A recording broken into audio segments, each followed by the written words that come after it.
जी हाँ, नमस्कार। मैं हूँ संतोष कुमार द्विवेदी। प्रिय विद्यार्थियों, आपके लिए एक और जानदार शानदार वीडियो लेकर के हाजिर हुआ हूँ। आपको अच्छा लगे तो आप इसे लाइक, सब्सक्राइब एवं अन्य दोस्तों के साथ शेयर अवश्य करें, ताकि हम आपके लिए अच्छे अच्छे कंटेंट्स लाते रहें। कक्षा 12 के विद्यार्थियों के लिए यह उपयोगी वीडियो है। पाठ नंबर 3, जाति, वर्ग और बंधुत्व, जो है इतिहास का पाठ नंबर 3 यानी अध्याय 3, उसका महत्वपूर्ण प्रश्न और उत्तर लेकर हाजिर हूँ, जो कि अक्सर परीक्षाओं में पूछे जाते हैं। तो ज्यादा विलंब न करते हुए अध्याय 3, विषय इतिहास, जाति, वर्ग और बंधुत्व का महत्वपूर्ण प्रश्न और उत्तर इस प्रकार से हैं। प्रश्न 1, मनु स्मृति के अनुसार चंडालों का कर्तव्य बताइए। ये क्वेश्चन अक्सर पूछा जाता है। तो इसमें आप लिखेंगे, चंडाल को आम लोगों के सामने आने की अनुमति नहीं थी। फिर लिखेंगे, इन्हें अछूत माना जाता था। फिर आप लिखेंगे कि ये फेंके हुए बर्तनों का इस्तेमाल करते थे। जो लोग बर्तन फेंक देते थे, टूटे फूटे होते थे, ये लोग इनका इस्तेमाल करते थे। फिर अगला लिखेंगे, चंडाल लोग मृत लोगों के कपड़े पहनते थे। फिर आप लिखेंगे, चंडाल लोग मृत लोगों के आभूषण पहनते थे।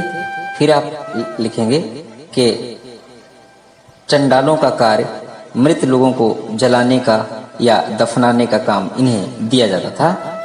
फिर उसके बाद अगला इसका कारण है कि ये अक्सर रात्रि के समय निकलते थे और इन्हें विशेष निर्देश दिया जाता था कि जब आप गलियों से या नगरों के रास्तों से आप निकलें तो करताल बजाते हुए निकलें, ताकि लोग अपने घर में चले जाएं, क्योंकि इनको देखना अशुभ माना जाता था। जी हाँ, तो जब भी ये चंडाल लोग गलियों के रास्ते, नगरों के रास्ते निकलते थे तो अक्सर रात्रि में ही निकलते थे और करताल बजाते हुए निकलते थे, ताकि लोग अपने घरों में जो है फाटक वोटक बंद कर लें, अपने घरों में घुस जाएं और इन्हें ना देखें, क्योंकि इनको देखना अशुभ माना जाता था। तो इस प्रकार से कुछ इनके कर्तव्य हैं या कार्य हैं, तो आप इसे लिख सकते हैं। अगला जो क्वेश्चन है, धर्म सूत्र एवं धर्मशास्त्र के अनुसार सामाजिक आजीविकाओं का वर्णन कीजिए। तो जी हाँ, 4 भागों में समाज बटा हुआ था। तो सबसे पहले है ब्राह्मण, जिनके कुछ नियम थे, कर्मकांड करवाना, यज्ञ करवाना, पूजा अर्चना करवाना, मंत्र उच्चारण करना और इस तरीके से यज्ञ अनुष्ठान करवाना, ये सारे काम जो है ब्राह्मणों को दिया गया था। और ब्राह्मण वर्ग सबसे पवित्र और सबसे उच्च श्रेणी का माना जाता था, तो इनके लिए ये कर्तव्य थे। शादी विवाह भी करवाते थे ब्राह्मण लोग, तो ये सारे इनके काम थे। जो दूसरा वर्ग थे क्षत्रिय, ये शासन व्यवस्था चलाते थे और तीर, भाला, कमान इत्यादि चलाने का काम करते थे और यज्ञ करते थे। अपनी शक्तियों को बढ़ाने के लिए विभिन्न देवी देवताओं की उपासना किया करते थे, अर्थात नगर की जो है रक्षक के रूप में हमेशा तैनात रहते थे। ये इन्हें जो है योद्धा भी कहा जाता था। तो ये काम क्षत्रियों का था। और तीसरा जो वर्ग था वो वैश्य वर्ग था। ये व्यापार करते थे, गौपालन करते थे, कृषि भी करते थे और एक प्रकार से इन सब चीजों को अच्छे से निर्वहन करने का कार्य वैश्यों का था। जी हाँ, और जो लास्ट वर्ग था वो था शूद्र वर्ग, जिसको हम श्रमिक वर्ग कहते हैं। तो इनका सिर्फ एक ही काम था कि इन तीनों उच्च वर्गों की सेवा करना, यानी ब्राह्मण, क्षत्रिय और वैश्य वर्गों की सेवा करना इनका कार्य था। और कोई भी यदि वर्ग अपने नियम के खिलाफ जाता था तो उसे समाज से निष्कासित कर दिया जाता था। तो इस प्रकार से कुछ नियम बनाए गए थे। ये हमें धर्मशास्त्र और धर्म सूत्रों के ग्रंथ बताया करते हैं। जी हाँ, अगला जो प्रश्न है, विवाह के प्रकार बताइए। ये अक्सर पूछा जाता है क्वेश्चन। तो देखिए, विवाह के प्रमुखतः 4 प्रकार बताए गए हैं। पहला जो प्रकार है वो है अंतर विवाह। इसका अर्थ होता है कि अपने ही गोत्र के अंदर विवाह करना, इसे हम अंतर विवाह कहते हैं। दूसरा है बाह्य विवाह, गोत्र के बाहर विवाह करना बाह्य विवाह कहलाता है। तीसरा है बहुपत्नी विवाह, जब एक ही पुरुष कई स्त्रियों से शादी कर लेता था, यानी कई लड़कियों के साथ वो विवाह कर लेता था, तो उसे बहुपत्नी विवाह कहा जाता है। और चौथा है बहुपति विवाह, जब एक लड़की अनेक लड़कों से शादी कर लेती थी तब उसे बहुपति विवाह कहा जाता है। जी हाँ, तो अगला जो क्वेश्चन है कि मातृ सत्ता से आप क्या समझते हैं? जी हाँ, माता के नाम पर भी सत्ता स्थापित की जाती थी। कुछ राजवंश के शासकों ने अपने नाम के पहले माता का नाम लगाया है, जैसे सातवाहन राजा गौतमी पुत्र सातकर्णी, यानी गौतमी उनकी माता थी, इसलिए कई जगह मातृ सत्तात्मक सत्ता देखी गई है, यानी माता को प्रधानता दी गई है। जी हाँ, अगला जो क्वेश्चन है पितृ सत्तात्मक सत्ता से आप क्या समझते हैं?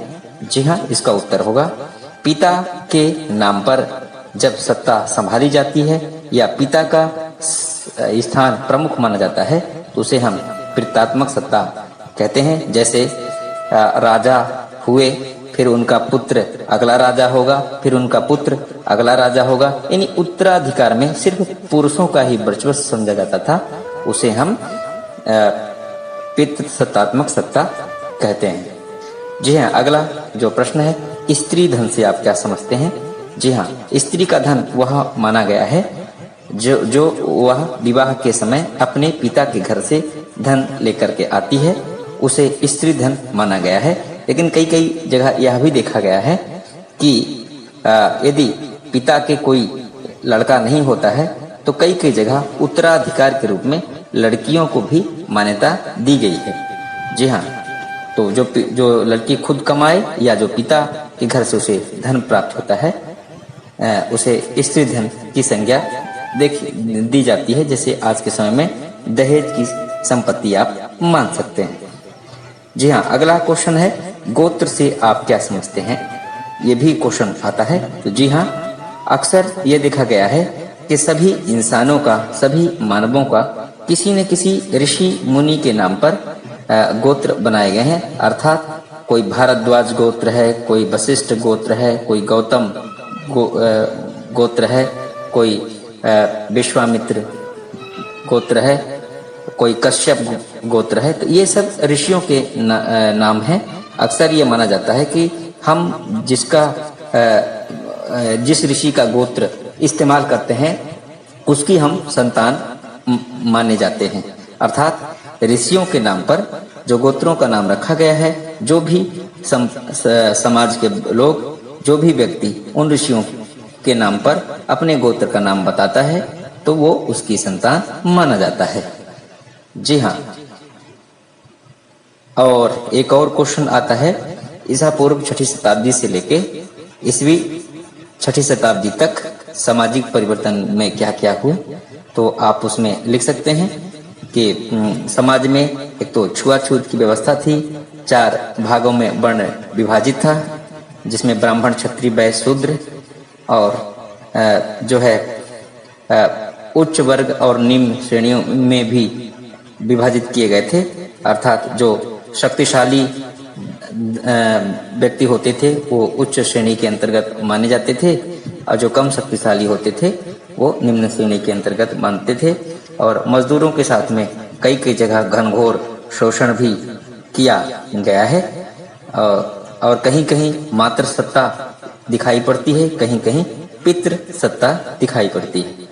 जी हाँ, तो अगला जो क्वेश्चन होगा वो होगा कि महाभारत में जो चीजें लिखी गई हैं वो एक ही व्यक्ति ने लिखी है या अन्य व्यक्तियों ने? तो इसका उत्तर होगा कि महाभारत लिखने के लिए हजारों वर्ष का समय लगा है और इसमें कई लोगों के मत आए हैं और कई भाषाओं का भी इसमें प्रयोग हुआ है।